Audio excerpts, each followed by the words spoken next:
ओम नमो भगवते वासुदेवाय नमः। नमस्कार, मेरे YouTube चैनल श्रद्धा में आप सभी लोगों का हार्दिक स्वागत है।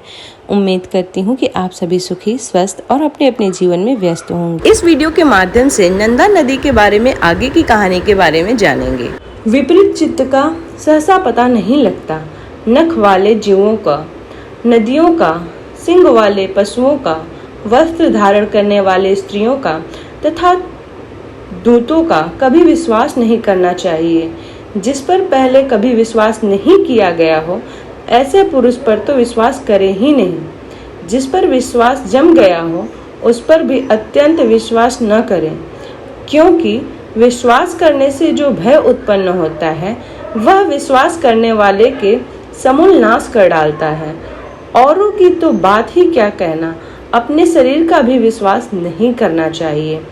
भीरुस्व भाव वाले बालक का भी विश्वास न करें, क्योंकि बालक डराने धमकाने पर प्रमादवश गुप्त बात भी दूसरों को बता सकते हैं। 2. सर्वत्र और सदा सूंघते हुए चलना चाहिए, क्योंकि गंध से ही गौवें भली बुरी वस्तु की परख कर पाती हैं। भयंकर वन में कभी अकेला न रहे, सदा धर्म का ही चिंतन करें। मेरी मृत्यु से तुम्हें घबराना नहीं चाहिए, क्योंकि एक न एक दिन सबकी मृत्यु निश्चित है। जैसे कोई पथिक छाया का आश्रय लेकर बैठ जाता है और विश्राम कर कर फिर वहां से चल देता है, उसी प्रकार प्राणियों का समागम होता है। बेटा, तुम शोक छोड़कर मेरे वचनों का पालन करो। पुलत्स्य जी कहते हैं, यह कहकर नंदा पुत्र का मस्तक सूख कर उसे चाटने लगी और अत्यंत शोक के वशीभूत हो डबडबाई हुई आंखों से बारंबार लंबी सांस लेने लगी। तदंतर बारंबार पुत्र को निहार कर वह अपनी माता, सखियों तथा गोपियों के पास जाकर बोली, माता जी, मैं अपने झुंड के आगे चलती हुई चली जा रही थी। मैंने अनेकों सौगंध खाकर उसे लौट आने का विश्वास दिलाया है, तब उसने मुझे छोड़ा है। मैं बेटे को देखने तथा आप लोगों से मिलने के लिए चली आई थी, अब फिर वहीं जा रही हूँ। माँ, मैंने अपने दुष्ट स्वभाव के कारण तुम्हारा जो अपराध किया हो, वह सब क्षमा करना। अब अपने इस नाती को लड़का करके मानना। प्यारी सखियों, मैंने जानकर या अनजाने में यदि तुमसे कोई अप्रिय बातें कर दी हो अथवा और कोई अपराध किया हो, तो उसके लिए तुम सब मुझे क्षमा करना। तुम सब संपूर्ण सद्गुणों से युक्त हो, तुम में सब कुछ देने की शक्ति है। मेरे बालक पर सदा क्षमा भाव रखना। मेरा बच्चा दीन, अनाथ और व्याकुल है, इसकी रक्षा करना। मैं तुम्ही लोगों को इसे सौंप रही हूँ। अपने पुत्र की ही भांति इसका भी पोषण करना। अच्छा, अब क्षमा मांगती हूँ। मैं सत्य को अपना चुकी हूँ, अतः बाघ के पास जाऊंगी। सखियों को मेरे लिए चिंता नहीं करनी चाहिए। नंदा की बात सुनकर उसकी माता और सखियों को बड़ा दुख हुआ। वे अत्यंत आश्चर्य और विषाद में पड़कर बोली, अहो, यह बड़े आश्चर्य की बात है कि बाघ के कहने से सत्यवादिनी नंदा पुनः उस भयंकर स्थान में प्रवेश करना चाहती हैं। शपथ और सत्य के आश्रय से शत्रु को धोखा दें, अपने ऊपर आए हुए महान भयानक यत्न पूर्वक नाश करना चाहिए। जिस उपाय से आत्मरक्षा हो सके वही कर्तव्य है। नंदा ने तुम्हें वहां नहीं जाना चाहिए। अपने नन्हे से शिशु का त्याग कर कर सत्य को लोभ से जो तू वहां जा रही है, यह तुम्हारे द्वारा अधर्म हो रहा है। इस विषय में धर्मवादी ऋषियों ने पहले एक वचन कहा था, वह इस प्रकार है, प्राण संकट उपस्थित होने पर शपथों को द्वारा आत्मरक्षा करने में पाप नहीं लगता। जहाँ असत्य बोलने से प्राणियों की प्राण रक्षा होती हो, वहाँ असत्य भी सत्य है और सत्य भी असत्य है। नंदा बोली, बहनों, दूसरों प्राण बचाने के लिए मैं भी असत्य कह सकती हूँ, किंतु अपने लिए, अपने जीवन की रक्षा के लिए मैं किसी भी तरह का झूठ नहीं बोल सकती। जीव अकेले ही गर्भ में आता है, अकेले ही मरता है, अकेले ही उसका पालन पोषण होता है तथा अकेले ही वह सुख दुख भोगता है। अतः मैं सदा सत्य ही बोलूंगी। सत्य पर ही संसार टिका हुआ है। धर्म की स्थिति भी सत्य में ही है। सत्य के कारण ही समुद्र अपनी मर्यादा का उल्लंघन नहीं करता। राजा बलि भगवान विष्णु को पृथ्वी देकर स्वयं पाताल में चले गए और छल से बांधे जाने पर भी सत्य पर ही डटे रहे। गिरिराज विंध्य ने अपने 100 शिखरों के साथ बढ़ते हुए ऊंचे हो गए थे, किंतु सत्य में बंध जाने के कारण ही वे अपने नियम को नहीं तोड़ते। स्वर्ग, मोक्ष तथा धर्म सब सत्य में ही प्रतिष्ठित है। जो अपने वचन का लोप करता है उसने मानो सबको लोप कर दिया। सत्य अगाध जल से भरा हुआ तीर्थ है। जो उस शुद्ध सत्यमय तीर्थ में स्नान करता है वह सब पापों से मुक्त होकर परम गति को प्राप्त होता है। 1000 अश्वमेघ यज्ञ और सत्य भाषण, ये दोनों यदि तराजू पर रखा जाए तो 1000 अश्वमेघ यज्ञों से सत्य का ही पलड़ा भारी रहेगा।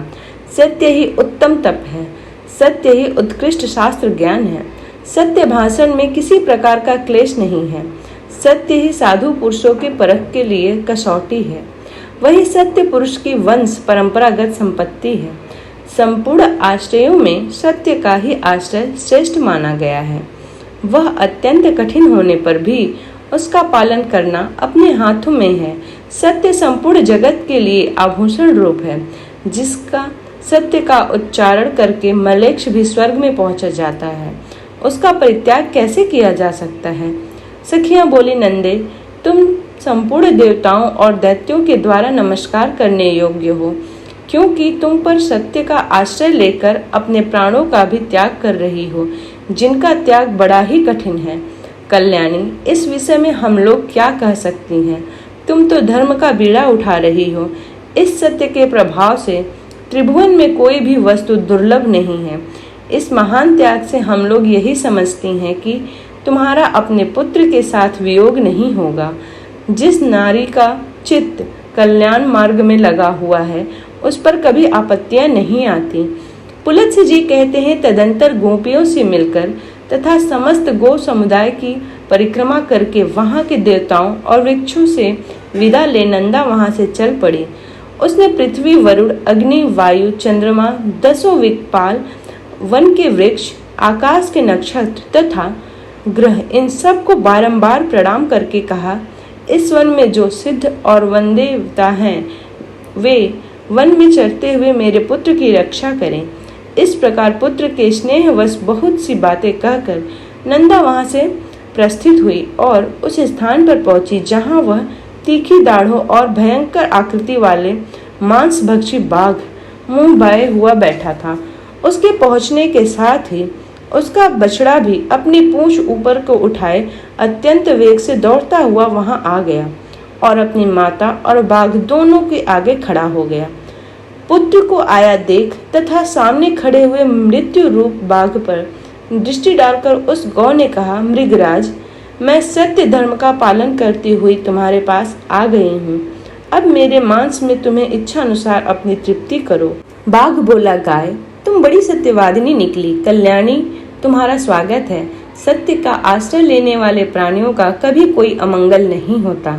तुमने लौटने के लिए जो पहले सत्य पूर्वक शपथ की थी उसे सुनकर मुझे बड़ा कौतूहल हुआ था कि यह जाकर फिर कैसे लौटेगी। तुम्हारे सत्य की परीक्षा के लिए ही मैंने पुनः तुम्हें भेज दिया था, अन्यथा मेरे पास आकर तुम जीती जागती कैसे लौट सकती थी। मेरा वह कौतूहल पूरा हुआ। मैं तुम्हारे भीतर सत्य खोज रहा था, वह मुझे मिल गया। इस सत्य के प्रभाव से मैंने तुम्हें छोड़ दिया। आज से तुम मेरी बहन हुई और यह तुम्हारा पुत्र मेरा भांजा हो गया। सुबह तुमने अपने आचरण से मुझ महान पापी को यह उपदेश दिया है कि सत्य पर ही संपूर्ण लोक, सत्य के ही आधार पर धर्म टिका हुआ है। कल्याणी, तृण और लताओं से सहित भूमि के वे प्रदेश धन्य हैं जहाँ तुम निवास करती हो। जो तुम्हारे दूध पीते हैं वे धन्य हैं, कृतार्थ हैं। उन्होंने ही पुण्य किया है और उन्होंने ही जन्म का फल पाया है। देवताओं ने मेरे समान यह आदर्श रखा है। गौ में ऐसा सत्य है। यह देखकर अब मुझे अपने जीवन से अरुचि हो गई। अब मैं वह कर्म करूंगा जिसके द्वारा पाप से छुटकारा पा जाऊं। अब तक मैंने हजारों जीवों को मारा और खाया है। मैं महान पापी, दुराचारी, निर्दयी और हत्यारा हूँ। पता नहीं ऐसा दारुण कर्म करके मुझे किन लोकों में जाना पड़ेगा। बहन, इस समय मुझे अपने पापों से शुद्ध होने के लिए जैसी तपस्या करनी चाहिए उसे संक्षेप में बताओ, क्योंकि अब विस्तार पूर्वक सुनने का समय नहीं है। गाय बोली, भाई बाघ, विद्वान पुरुष सत्य युग में तप की प्रशंसा करते हैं और त्रेता में ज्ञान तथा उसके सहायक कर्म की, द्वापर में यज्ञों की ही उत्तम बतलाते हैं, किंतु कलयुग में एकमात्र दान ही श्रेष्ठ माना गया है। संपूर्ण दानों में एक ही दान सर्वोत्तम है, वह है संपूर्ण भूतों का संपूर्ण दानों में एक ही दान सर्वोत्तम है, वह है संपूर्ण भूतों का अभय दान। इससे बढ़कर दूसरा कोई दान नहीं है। जो समस्त चराचर प्राणियों को अभय दान देता है वह सब प्रकार के भय से मुक्त होकर परम ब्रह्म को प्राप्त होता है। अहिंसा के समान न कोई दान है न कोई तपस्या। जैसे हाथी के पदचिन्ह में अन्य सभी प्राणियों के पदचिन्ह समा जाते हैं, उसी प्रकार अहिंसा के द्वारा सभी धर्म प्राप्त हो जाते हैं। योग एक ऐसा वृक्ष है जिसकी छाया तीनों ताप का विनाश करने वाली है। धर्म और ज्ञान उस वृक्ष के फूल हैं, स्वर्ग तथा मोक्ष उसके फल हैं। जो आध्यात्मिक, आधिदैविक और अधिभौतिक इन तीनों प्रकार के दुखों से संतप्त होता है, वे इस योग वृक्ष की छाया का आश्रय लेता है। वहां जाने से उन्हें उत्तम शांति प्राप्त होती है, जिससे फिर कभी दुखों का द्वार वे बाधित नहीं होते। यही परम कल्याण का साधन है, जिसे मैंने संक्षेप से बताया है। तुम्हें ये सभी बातें ज्ञात हैं, केवल मुझसे पूछ रहे हो। बाघ ने कहा, पूर्व काल में मैं एक राजा था, किंतु एक मृग के शाप से मुझे बाघ का शरीर धारण करना पड़ा। तब से निरंतर प्राणियों का वध करते रहने के कारण मुझे सारी बातें भूल गई थीं। इस समय तुम्हारे संपर्क और उपदेश से फिर उनका स्मरण हो आया। तुम भी अपने इस सत्य के प्रभाव से उत्तम गति को प्राप्त होगी। अब मैं तुमसे एक प्रश्न और पूछता हूँ। मेरे सौभाग्य से तुमने आकर मुझे धर्म का स्वरूप बताया, जो सत्पुरुषों के मार्ग में प्रतिष्ठित है। कल्याणी, तुम्हारा नाम क्या है? नंदा बोली, मेरे यूथ के स्वामी का नाम नंद है, उन्होंने ही मेरा नाम नंद रखा है। पुलत्स्य जी कहते हैं, नंदा का नाम कान में पढ़ते ही राजा प्रभंजन साप से मुक्त हो गए। उन्होंने पुनः बल और रूप से संपन्न राजा का शरीर प्राप्त कर लिया। इस समय सत्य भाषण करने वाली यशस्विनी नंदा का दर्शन करने के लिए साक्षात धर्म वहां आए और इस प्रकार बोले, नंदे, मैं धर्म हूँ, तुम्हारी सत्यवाणी आकृष्ट होकर यहाँ आया हूँ। तुम मुझसे कोई श्रेष्ठ वर मांग लो। धर्म के ऐसा कहने पर नंदा ने यह वर मांगा कि धर्मराज, आपकी कृपा से मैं पुत्र सहित उत्तम पद को प्राप्त हूँ तथा यह स्थान मुनियों के धर्म प्रदान करने वाला शुभ तीर्थ बन जाए। देवेश्वर, यह सरस्वती नदी आज से मेरे ही नाम से प्रसिद्ध हो, इसका नाम नंदा पड़ जाए। आपने वर देने को कहा, इसलिए मैंने यही वर मांगा है। देवी नंदा तत्काल ही सत्यवादियों के उत्तम लोक में चली गई। राजा प्रभंजन ने भी अपने पूर्वोपार्जित राज्यों को पा लिया। नंदा सरस्वती के तट से स्वर्ग को गई थी। धर्मराज से इस आशय का वरदान भी मांगा था, इसलिए विद्वानों ने यहाँ सरस्वती का नाम नंदा रख दिया। जो मनुष्य वहां आते समय सरस्वती के नाम का उच्चारण मात्र कर लेते हैं, वह जीवन भर सुख पाते हैं और मृत्यु के पश्चात देवता होता है और मृत्यु के पश्चात देव में होते हैं। स्नान और जलपान करने से सरस्वती नदी मनुष्यों के लिए स्वर्ग की सीढ़ी बन जाती है।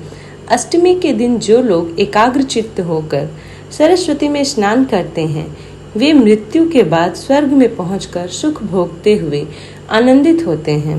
सरस्वती नदी सदा ही स्त्रियों को सौभाग्य प्रदान करने वाली है। तृतीया को यदि उसका सेवन किया जाए तो वह विशेष सौभाग्य दायिनी होती है। तृतीया को यदि उनका सेवन किया जाए तो वह विशेष सौभाग्यदायिनी होती हैं। उस दिन उनके दर्शन से ही मनुष्य के पाप राशि से छुटकारा मिल जाती है।